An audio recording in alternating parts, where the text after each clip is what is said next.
Today's video, I just wanted to deal with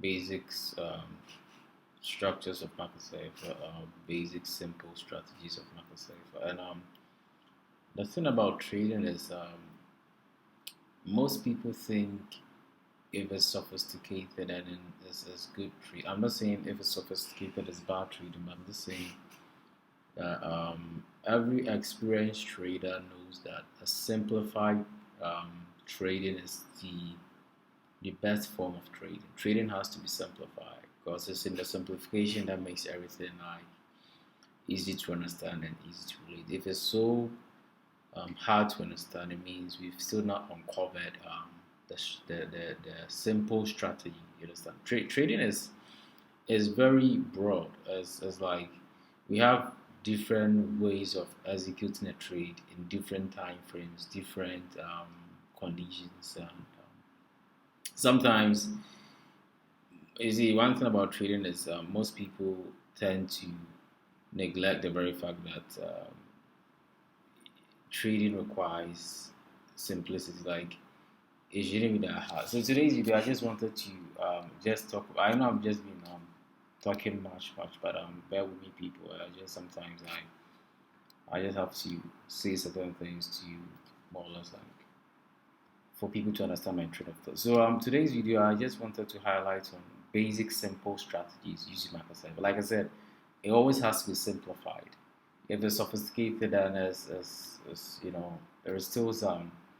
It means we still need there still has to be some work done to ensure um, like you see what comes easy to me might be difficult to somebody. So if it's still harder, it means I have to compress it and come down to the level whereby even the average person who doesn't know anything about trading can literally understand. That's how Market Cipher does certain things. It's like it has to be simple. So today's video, I just wanted to deal with just some basic elements, just basic simple element that you have to know with Market Cipher. Like you don't really have to know so much.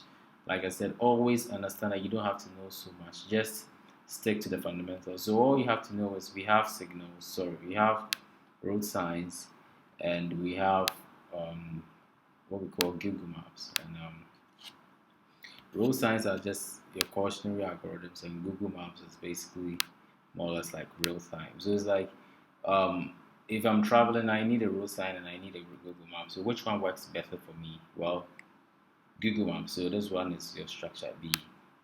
So how do I enter a trade using the structure? First of all, you have to realize that these structures or these oscillators, they move up and down. So we have the positive regions and we have the negative regions. They oscillate up and down. So down here and up there. So this is the positive side and this is the negative side. So when when these oscillators are in the negative, it means price is fallen. It's fallen. It's fallen.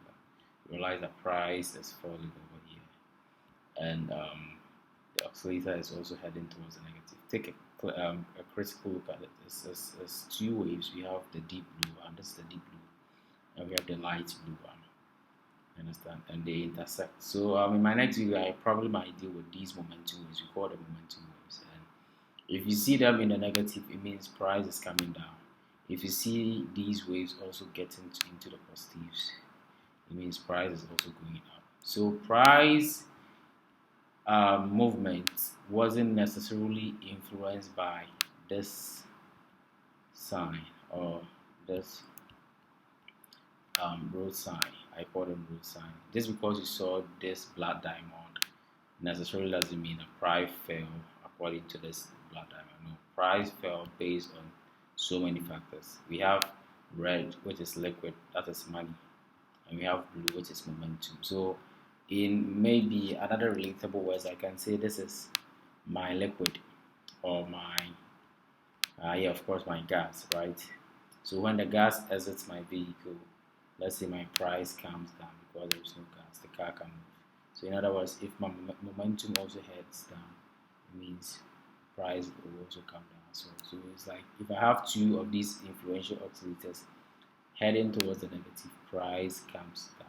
In other words, if I have two of these determinant oscillators it affects the direction of price. Price tends to fall. You understand? So basically, I think this is just a basic video or a basic simplified video. In my next video, I'm going to describe the momentum, what is the engine, and how it also affects price. So the goal is to understand how price reacts with these stuffs. You understand how price reacts with these oscillators. So my next video is how price reacts with these oscillators. So until then, have a nice time.